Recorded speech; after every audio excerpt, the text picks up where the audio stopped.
Did Jeffrey Epstein perform occult rituals? Was his island temple on Little St. James used to make satanic offerings? Why would the world's elite political, business, and scientific minds gather on an island to perform such an act when these very same people tell us to go to church or be smart, listen to science, and be an atheist without the hopes of God? Now, when conspiracy theorists take a look at Epstein's Island's temple, they immediately jump to the conclusion of Satan, fallen angels, Baal, Moloch, Lucifer. These simple associations sound good for rallying against the elite, but fall short in delivering us the facts. The truth is, Epstein was conjuring something far worse than any of names listed. The evidence found on the island suggests an occult operation that the Bible cannot help us uncover. We are going to need forensic occultism to decode Epstein's Island temple. I am Solomon Pakal. I am a historian. I have been a practicing occultist for over 20 years. I had found Jesus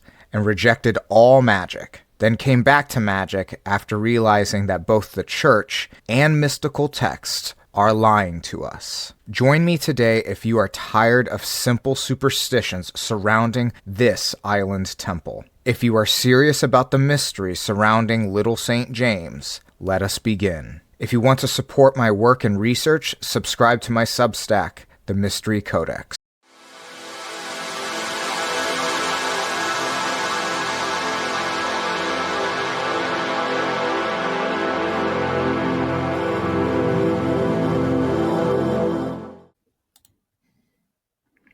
As we move forward, investigating Epstein's cabal or any kind of secret society, world-dominating cabal, we have to avoid this fatal mistake when it comes to assessment.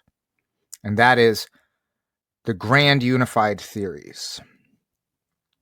There's a whole culture and movement from where this term comes from, but it's a pretty healthy term, I find, when it comes to assessing these more grand conspiracies of who's the secret society that runs the world kind of thing. Grand unified theories can actually come in a few different forms, but it's trying to address the problem by saying these are the bad guys. This one group that controls all these things, and they have many tentacles, but it all leads to the same epicenter. So the problem with that is that oversimplification obscures the truth with misdirection and sloppiness. Now, that may be true to several extents, that, you followed the tentacles and then you're led to some sort of epicenter. But because it's the same groups, the same several dozen of groups that have that much power, it's going to be around that epicenter anyway. It's the details that matter. When you look at a lot of these conspiracy theories, it's a lot of one size fits all. They believe they found it. And they skip over a lot of details. They connect a lot of dots, but they skip a lot of details. The biggest detail that they skip over is the amount of coordination it takes to make any group of people, but especially powerful and rich groups of people, getting them to cooperate at high levels with high stakes involved. This is called, in other mundane circles, project management. And this is where I grow impatient with not just conspiracy theorists, but occultists and alternative spiritual types that always want to cite things like MK Ultra or the CIA when they have no grasp of just the basic bureaucratic 101s. It comes to working for one of these government agencies. So they kind of approach it from this altruistic soapbox and kind of these people have this much power, so they must be the ones. And because they have so much power, they just compromise at every single decision. They do morally compromising things at every single decision, and it's all evil all the time. And just a little bit of exposure to bureaucratic systems would start clearing up a lot of these things. So it's not uncommon. I have a military and intel background, in the Army, company level units, so pretty smaller, on the smaller side level units, will compete with each other for success and resources within the same battalion. And company commanders will risk ruining soldiers' careers in order to meet the smallest evaluations. Project management at scale is more and more merciless as it scales higher and higher. That's what I've experienced. I've seen it even like when I was working like small retail jobs. I could see like the levels of management. They were just a bit more merciless as the echelons went higher. So best think, and something like intel and the military, of which these kinds of circles involve, it's going to get more merciless as the higher you go up. If you throw in spirituality and abuse of power at these higher levels, we can start to understand where some of their moves come from. Not all of their moves, but not every single move that they make is a fail sweep to conquer the world. And I think people really overestimate any one group's ability to do that. I see some theories right now that all the disclosure of the Epstein files is, there's some people wanting to play it up like it's all a game and it's all a setup, and they release them on purpose to kind of play the carrot on the stick game, and anything else that comes out is going to be that. And if you watch these House oversight committees in Congress, you can see the individual congressmen and women that are fighting for this to come out. And you can see their faces and hear their testimonies and hear their struggles as they're discovering these things. These are individual people. These are individual heroic people that they are not necessarily plugged in to the system in the ways that like conspiracy theorists want to think. They are showing, honestly, the brilliance of the American political machine, as in like there are built-in checks and balances to fight authoritarianism and to fight abuse of power. So we have a very live and real victory that we can be taking through legislation. And that is not connected to these like grand unified, like to the cabals and whatnot. These are people that, they have a bit more of a truer stance on things. And yes, they will have to make compromises with powerful people to take other powerful people down. Now, we need to watch for grand unified theories because they keep us from getting to the truth. I personally fell into grand unified Illuminati theories, Illuminati confirmed, in my early 20s, when I, as someone coming from an ethnic occult practice, started having more existential questions, and my elders couldn't answer them. They were giving me kind of like hogwash, really enigmatic answers. So who always has answers? Christians do. It's always Jesus or Satan. And they connected enough dots using these kind of grand unified ideas to really spook me. And I went down a rabbit hole with a bunch of other young conspiracy Christians. And we were making all kinds of connections. Some famous documentaries were like Aquarius, Age of Evil, and the Age of Deceit series. And this, I'm going to skip over the first bullet and get to the second one here. Christian grand unified theories, typically it's just all fallen angels. They control the Illuminati, and everything's leading to the Antichrist, and Christians are going to be persecuted. Then Jesus is going to come back and kick all their asses. The problem, there's so many problems with that. First of all, just the Christian implications of it being correct. It's like, a lot of people don't know, but like if Christianity is literally true, it would implicate that God, the good creator God, is also racist and has a race hierarchy of who's most important. But the fallen angels thing and how they played mental gymnastics to get people to believe the Bible is all you need to navigate the world, but then they would shoe in the Book of Enoch. That's not canon whatsoever.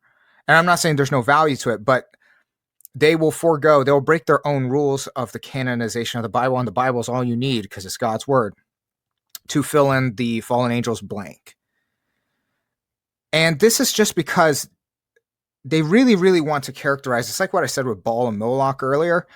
They really want to characterize their bad guys.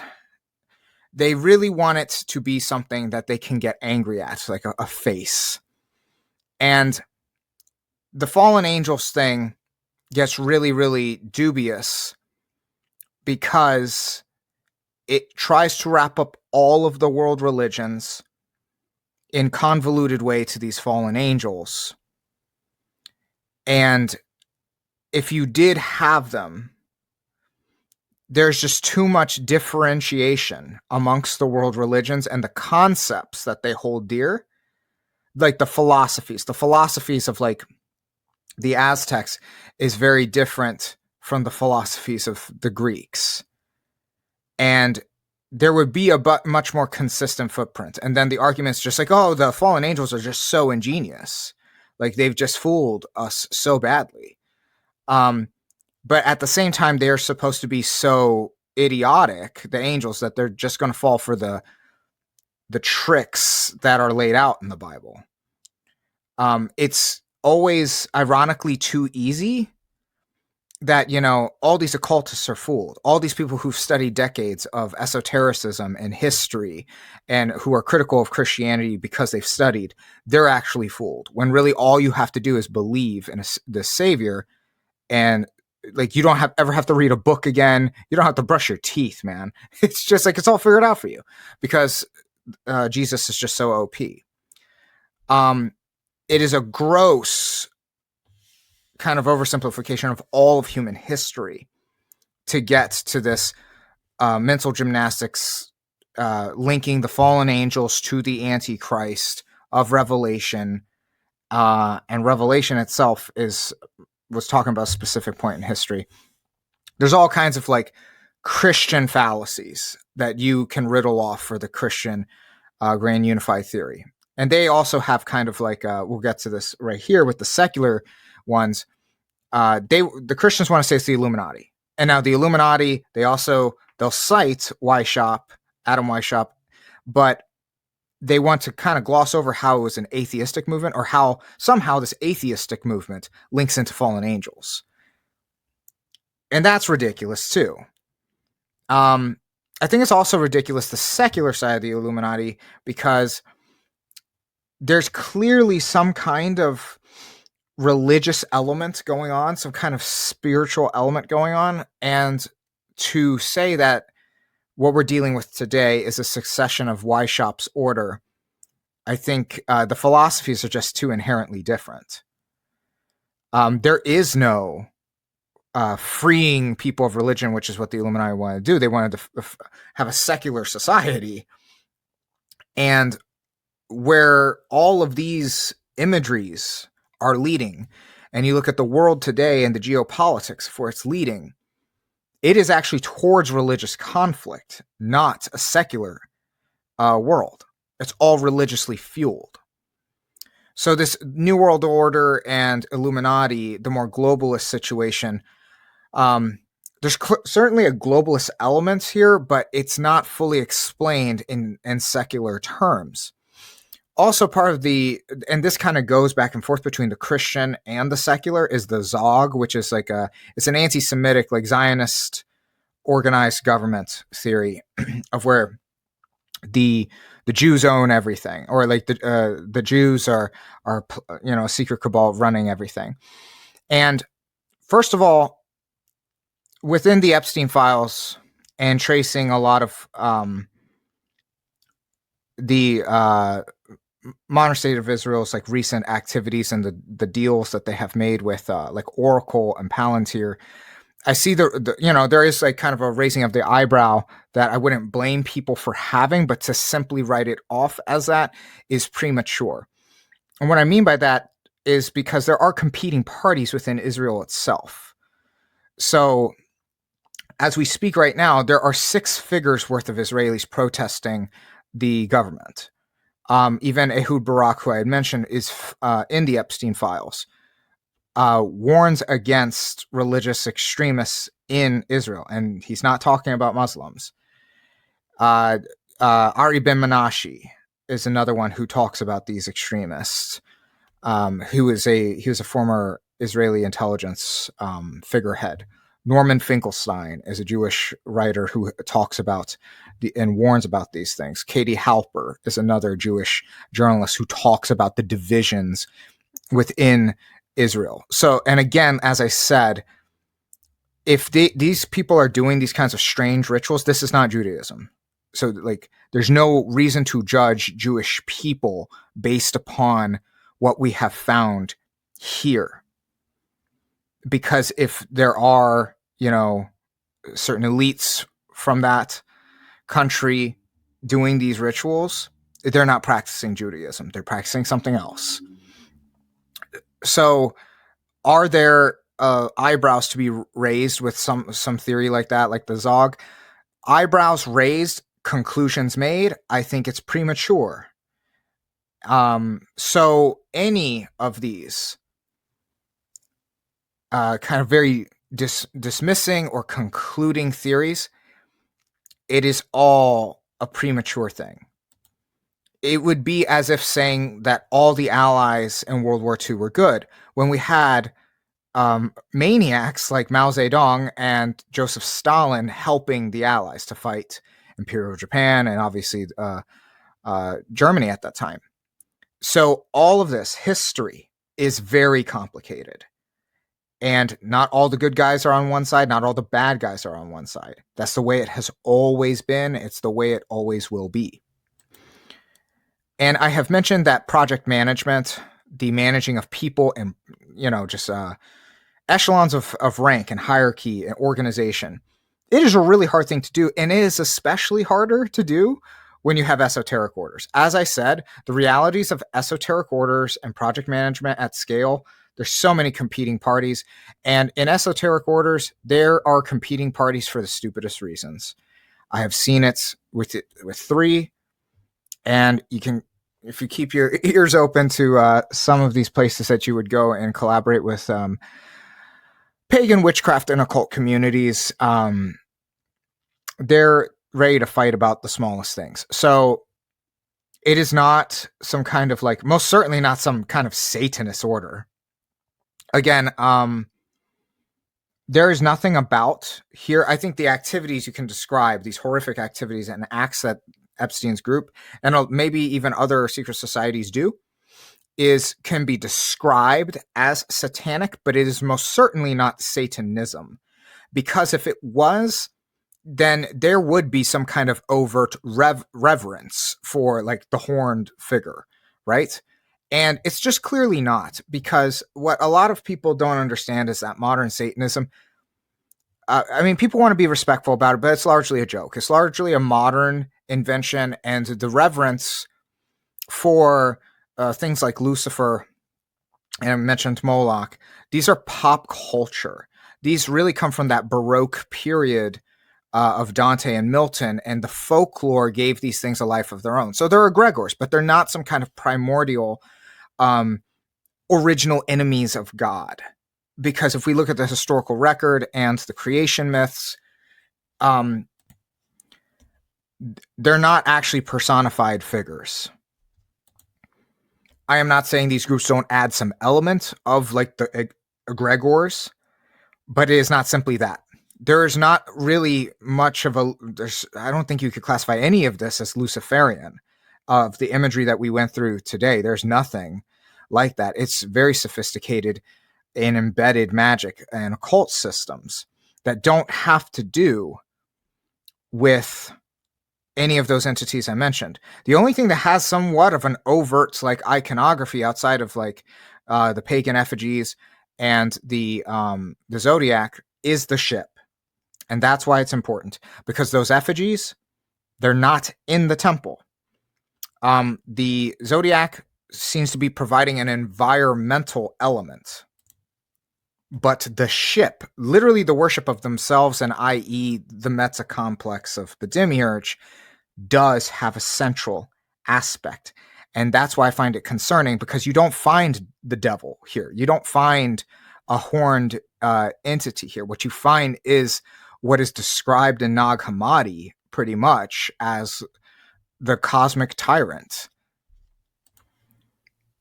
There are no inverted pentagrams. There are no black and red like vampire club things here. And I'm not saying they didn't involve some kind of like crazy vampiric style ritual that involves like tearing of flesh or blood or something like that. But the symbols involved, it is not simply Satan. It is not simply fallen angels. It is not simply any of those things. And we need to start using forensic occultism, as I remark here, a rigorous analysis of specific magical traditions that reveals intention, training, and networks, instead of just perpetuating tall tales, because those tall tales are popular. Because like a Lucifer myth, very popular. A Moloch myth, Baal, very popular to push out there in the algorithms, and they get much more reception.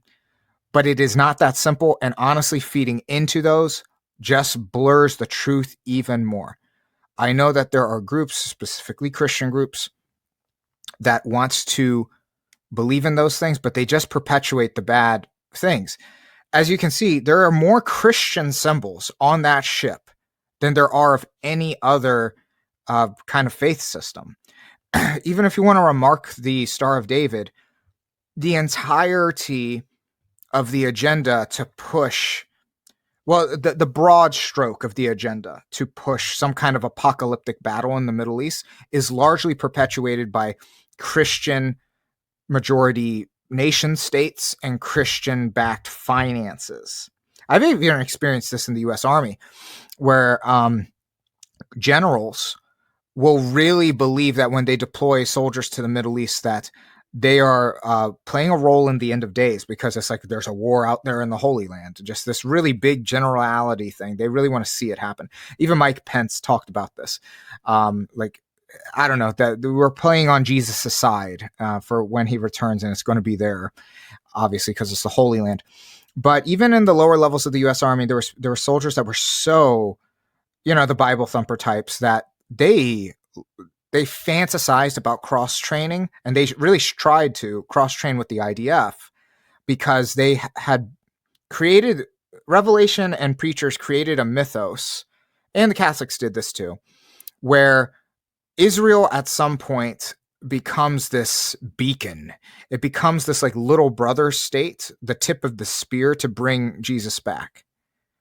And they want to treat Israel as like a little brother, and they want Jesus to come back so that they can tell little brother, see, we told you all along. We had this figured out, and you just had to trust us, kind of thing. We knew your God better than you did. Like, it's a really condescending attitude. But that kind of grand unified theory you find in a lot of Christian thought.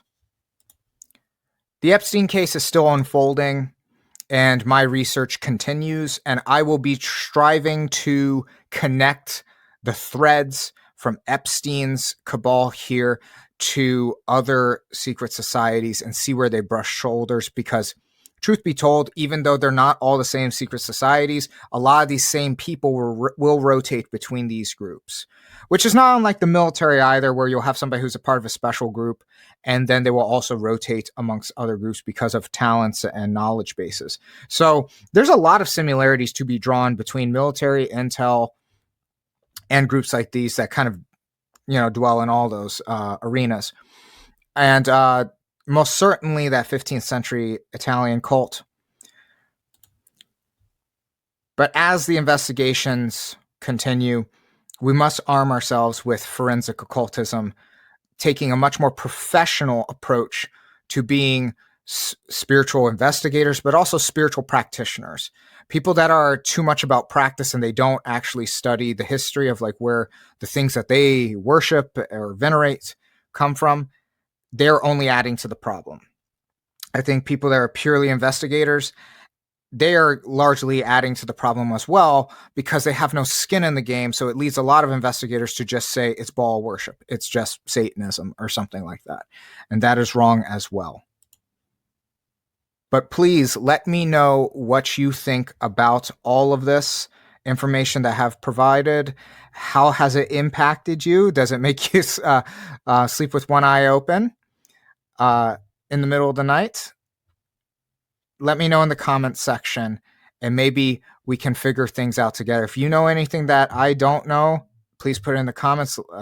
Let me know about where we can connect the dots with all of these correspondences. If you want a personalized tour into the powers of Mayan astrology, book your birth chart reading with me today at MayanMysterySchool.com. Over the course of our sessions, we will deep dive into your innate spiritual qualities, subconscious instincts, how to maximize your relationships with others, analyze your darkest shadows, and outline a path towards your greatest good, prosperity, and highest quality of life. Here I package it all up for you in a custom 60-page plus ebook, as if it's a personally channeled grimoire made just for you, complete with illustration, information, instruction, and ritual prompts for the next 5 years, all based upon your Maya telluric astrological timing. This is unlike any other manifestation, magic, esoteric, or occult coaching program or course program out there. The depth, rarity of Mayan ancestral practice expertise, and actionable results makes your Mayan destiny divination a one-of-a-kind experience. Due to the immersion involved, I can only take a few clients on at a time. I look forward to working together.